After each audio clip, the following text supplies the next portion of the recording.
സ്വന്തമായൊരു വീട്, നല്ല ആരോഗ്യം, സ്ഥിരമായൊരു ജോലി, ഇവ മൂന്നും ആഗ്രഹിക്കാത്തവരായിട്ട് ആരും ഉണ്ടാവില്ല അല്ലേ? ഇന്ന് രോഗശാന്തിക്കുള്ള ദിവ്യമാർഗം പറയാം.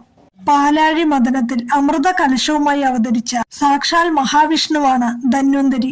ഈ മന്ത്രം ജപിക്കുമ്പോൾ ഭഗവാന്റെ ദിവ്യ ചൈതന്യം നിങ്ങളുടെ ശരീരത്തിലേക്ക് പ്രവഹിക്കുന്നു. ഇത് ശാരീരികവും മാനസികവുമായ അസുഖങ്ങളെ ഇല്ലാതാക്കി പ്രതിരോധശേഷി വർദ്ധിപ്പിച്ച് പൂർണ്ണ ആരോഗ്യം നൽകാൻ സഹായിക്കുന്നു.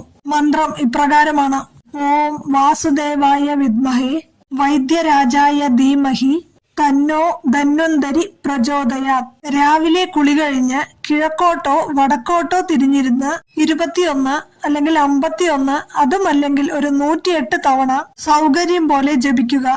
ധന്വന്തരി ക്ഷേത്രത്തിൽ ഭഗവാന് കളഭം ചാർത്തുന്നത് ആരോഗ്യത്തിനും സൗഖ്യത്തിനും ഏറ്റവും ഉത്തമമാണ്. ചില ധന്വന്തരി ക്ഷേത്രങ്ങളിൽ ഔഷധ ഗുണമുള്ള മുഹുടിപ്രസാദം ലഭിക്കുന്നു. ഇത് കഴിക്കുന്നത് രോഗങ്ങൾ മാറാൻ അത്യധികം ഫലപ്രദമാണ്.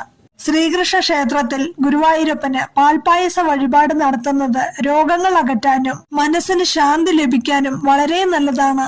ശരീരഭാരത്തിന് തുല്യമായ ശർക്കരയോ കദളിപ്പഴമോ കൊണ്ട് തുലാഭാരം നടത്തുന്നത് കഠിനമായ രോഗങ്ങളിൽ നിന്ന് രക്ഷ നേടാൻ സഹായിക്കും. ഭഗവാന് വെണ്ണ നിവേദിക്കുന്നത് ആയുസ്സും ആരോഗ്യവും വർദ്ധിക്കും. ആരോഗ്യമാണ് ഏറ്റവും വലിയ സമ്പത്ത്. വിശ്വാസത്തോടെ ഈ മന്ത്രം ജപിക്കുകയും വഴിപാടുകൾ സമർപ്പിക്കുകയും ചെയ്താൽ നിങ്ങൾക്ക് എല്ലാ ദുരിതങ്ങളിൽ നിന്നും മോചനം ലഭിക്കും.